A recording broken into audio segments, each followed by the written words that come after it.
Alright, people. So I'm here with your top 10, wasted talents in WWE. Now, this video was requested by at I am awesome AS FUD on Twitter. That is I am awesome AS FUD. Alright, so I'll go follow that person if you really want to.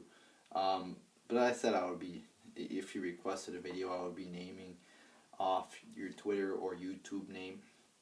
Just, I said that I think a week ago about, but, so I will be reading off your name if you request a video. But, yeah, so top 10 wasted talents, meaning top 10 talents in WWE that are good, that are talented, but WWE doesn't use to the best of their ability. Some people might hate this, but number 10, I think John Cena. Now you think, by wasted, I think I see Cena, and he wrestles good matches, sometimes even great matches, and he does cut good promos at times. And cutting a good promo as a babyface isn't the easiest thing to do, so he's obviously shown he has talent. It's just he's given this horrible PG gimmick. He's been a face for fucking, over 10 years, probably? Something like that? Yeah, about 10 years he's been a baby face. He's got talent, but I think they just misuse him. So, number 10 I do think is John Cena. Number 9, Natalya. I figured I'd put a woman on here. Natalya has a lot of talent, I think. I think she's a good worker there in the ring. And they just don't use her to, she should probably be the face of the division, or in the top 2 or 3, but instead she's just another diva. Number 8, Kofi Kingston. I think Kofi has a lot of talent, especially in the ring. He hasn't really shown a lot of promo work, or good promos, but I think if they turn him heel, he could be entertaining. And again, he's a good wrestler too, and I think they're fucking him up by putting him in this New Day group or whatever. Number 7, Dean Ambrose. Dean Ambrose has a lot of talent, I think. I think they're doing a good job with this lunatic kind of character. I think it's fitting him well. And he's wrestling some pretty good matches. I think he should win some more matches and be featured in the show a little bit more prominently. Because now he just feels like another wrestler. Because he loses every one of his fucking feuds. It's ridiculous. Number 6, Damien Sandow. I think they're doing good with Damien Sandow now. But they already had their chance before, about a year ago, with him and Cena. Cena just fucking buried him.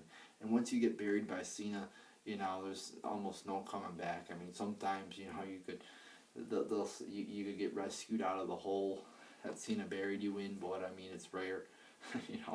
I guess it's not rare. I'm kind of exaggerating here, making a joke, but seriously, Cena beats him, and it takes him fucking a year to get, his momentum back. And now he's finally doing actually pretty decent for himself, but still, Cena they fucked it up by Cena just beating him, with fucking one arm. That was bullshit. And that was a video I posted, my reaction to, kind of a joke, but I did that about a few months ago, titled My Reaction to WWE. Got a lot of positive feedback on that video, by the way.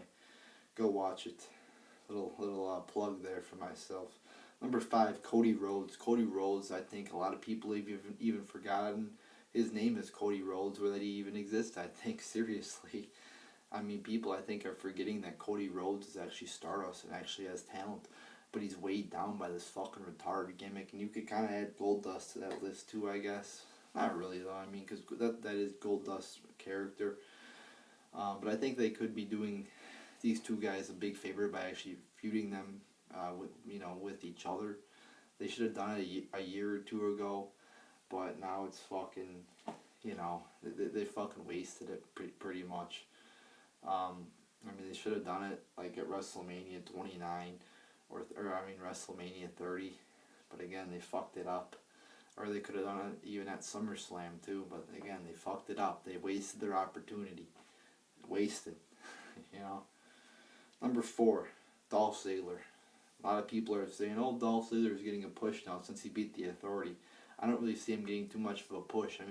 He won the IC belt, and then he lost it a month later after he beat the Authority. What significant thing has he done really since beating the Authority? Nothing. And people were like, "Oh, he's getting a push. He's getting a."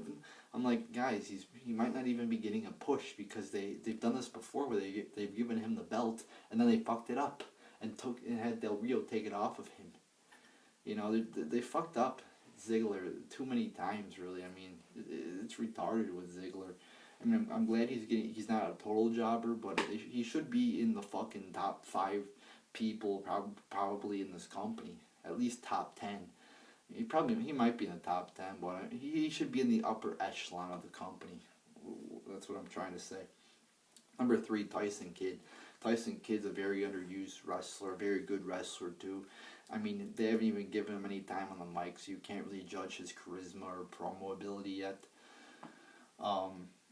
Actually, I seen him on Backstage Fallout, and it was kind of funny there with Cesaro.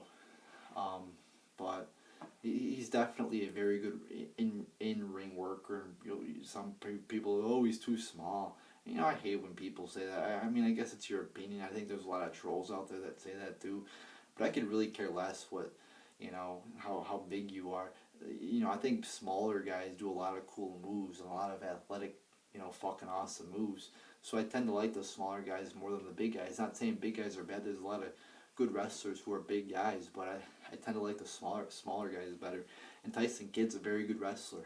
He should be, you know, and again, in the top of the company, I think. You should be in at least the top 10. But again, you know, you got fucking, you know, guys like Cena and Orton hogging those spots, and Triple H, you know, fucking taking up 30 minutes of Raw every night. Number 2, Bray Wyatt. Bray Wyatt's got the full package. You know, good wrestler, good gimmick, good promo.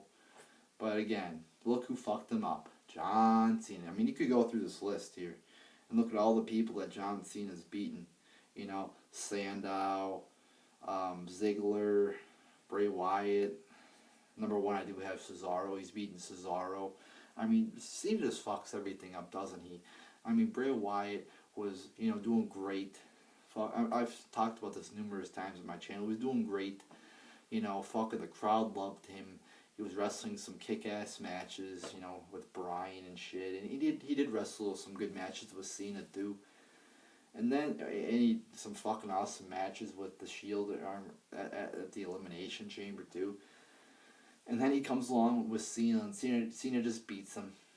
You know, so he beats him at Mania, then he beats him 2 out of 3, and just fucking literally takes him off TV, ruins his career for, you know, at least for the moment. It's just fucking sick how much Cena just ruins guys, and people are like, oh, you know, Cena made him a star. No, Bray Wyatt made himself a star. You know how popular he was before he feuded with Cena? He was a lot more popular than he was after.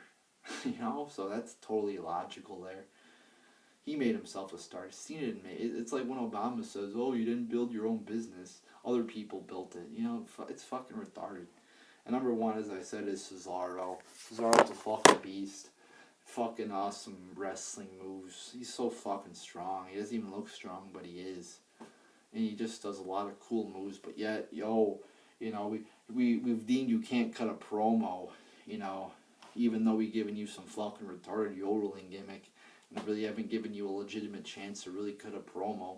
Yeah, you can't connect with the fans. Yeah, that's what Vince says. He sucks at being entertaining on the mic or whatever. You know, bullshit. You know, he's a fucking great wrestler. How about Cena? Yeah, Cena can really connect with people. Yeah, he really connects with people. That's why he gets booed every night by half the audience. You know, oh yeah. You know, Sheamus really connects with the audience good. Yeah, he really connects with the audience. Yeah, Orton, oh, yeah, you know, all these top guys really connect with the audience. So great. You know, it's fucking retarded. I don't get with Vince McMahon's logic. I mean, if he pushed Cesaro, he would clearly make a lot of money. More than, you know, if you push a guy like Cena or Rusev. Who likes Rusev? Nobody likes Rusev. So push fucking Cesaro. He's fucking great. He fucking works hard in the ring there. Does some cool moves. Yet what does he get?